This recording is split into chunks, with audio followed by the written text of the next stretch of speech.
What is up, you guys? Welcome back to the channel. Sorry I've been kind of busy. It's just basically if I don't get a video out before like 4 or 5 o'clock, I just don't have the time for the rest of the day.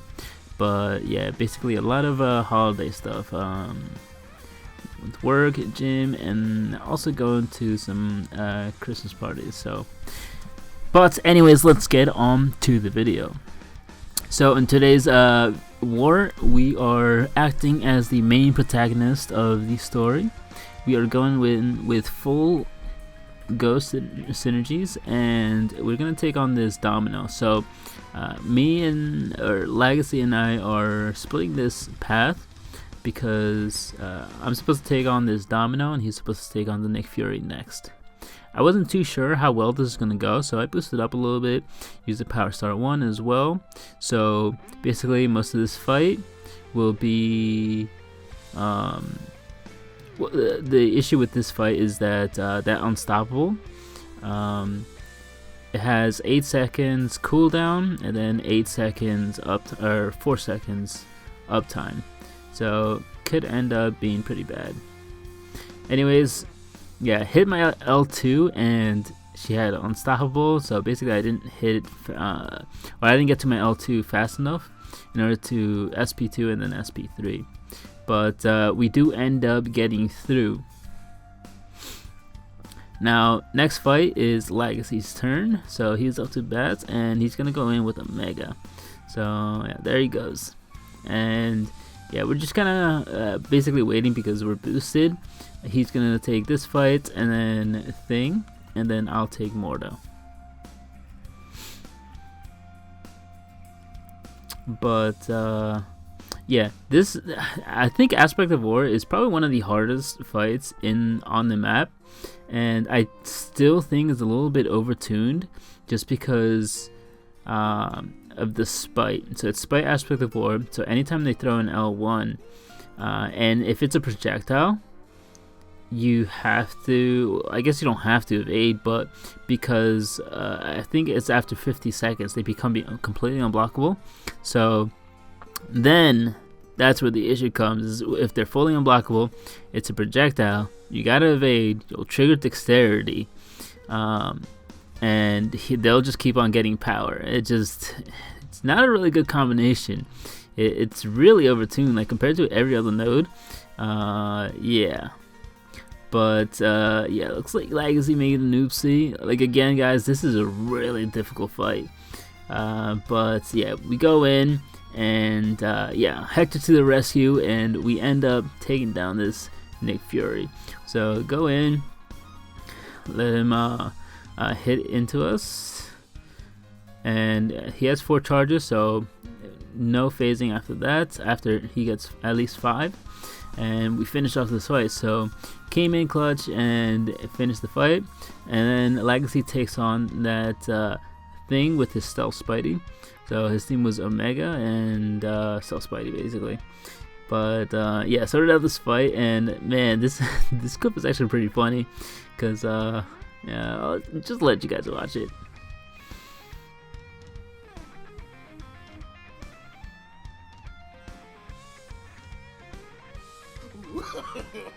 No, no, no, no.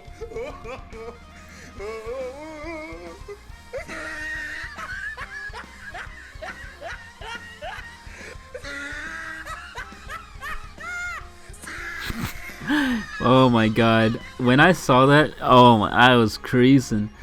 Freaking. So let's say, which he doesn't, so let's say he has I don't know, a 30% chance to crit, which 30% is really high. It's decently high, but let's say he has a 30% chance to crit, right? And if you do the math, let's see, 3, 2, 3, 4, 5. The chance that all 5 of those, the full 5-hit combo crits at a 30% chance to crit, let's see, is 0.243%. So not even a 1% chance to get every single one of those to crit. So yeah, that was so funny. The thing is that if he didn't crit on one of those, I think he would have survived. So yeah, feels bad, man, but it's just still a little funny. Next up is this Mordo, which, as you guys can see, just pretty easy.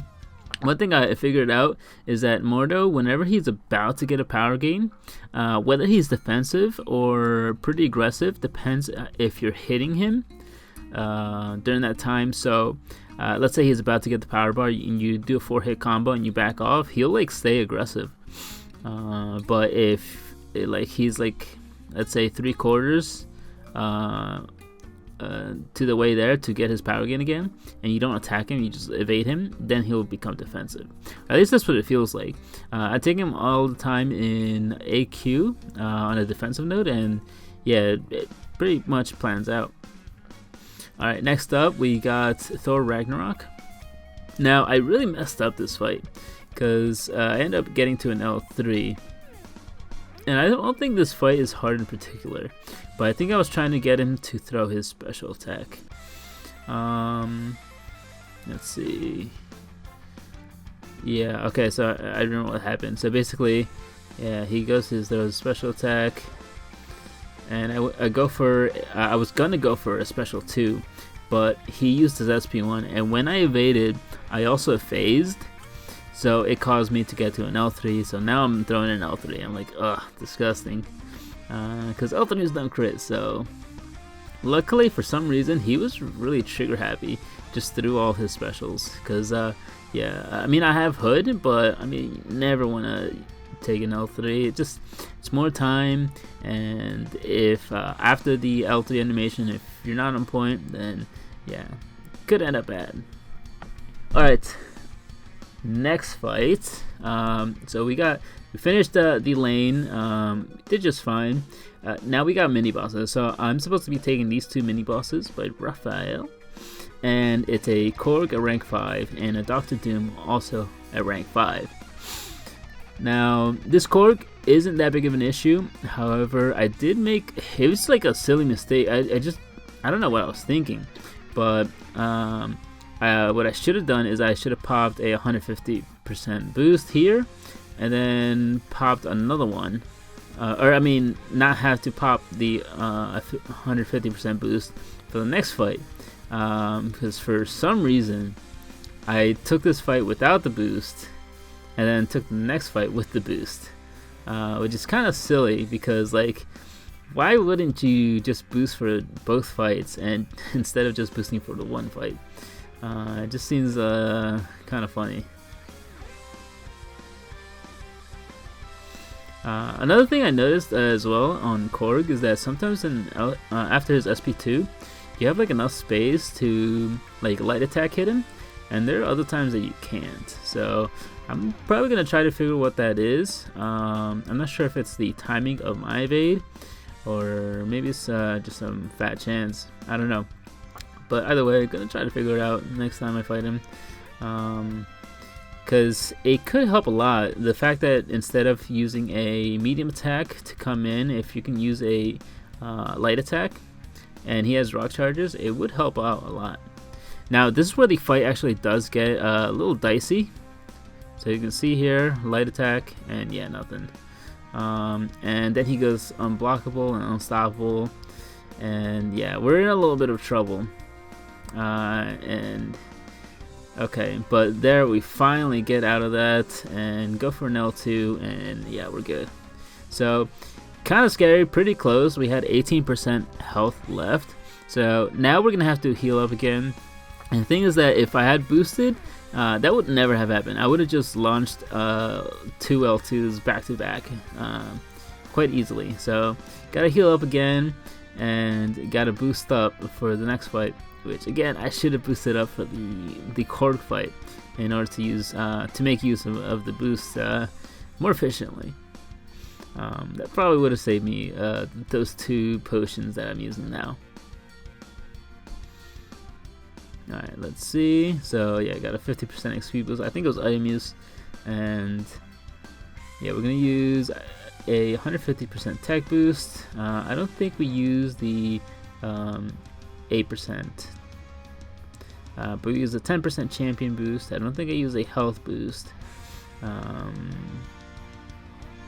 Okay, we do actually use the 8%. I thought we didn't, but we go for the 150% as well, because once we throw an L2, we want to be in a good position to throw another L2. And we actually did get kind of lucky on this. So come in, just the medium, take advantage of all that damage at the very start of the fight. There we go. So this L1 I messed up. I evaded way too early, and so now I have a shock, and so I back up all the way just so that I can get rid of that shock.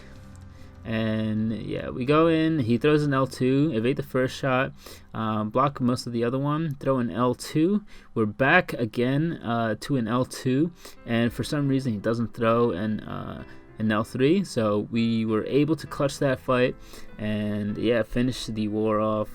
But that is it to the war video. I hope you guys enjoyed, and I'll catch you guys in the next one. Take care.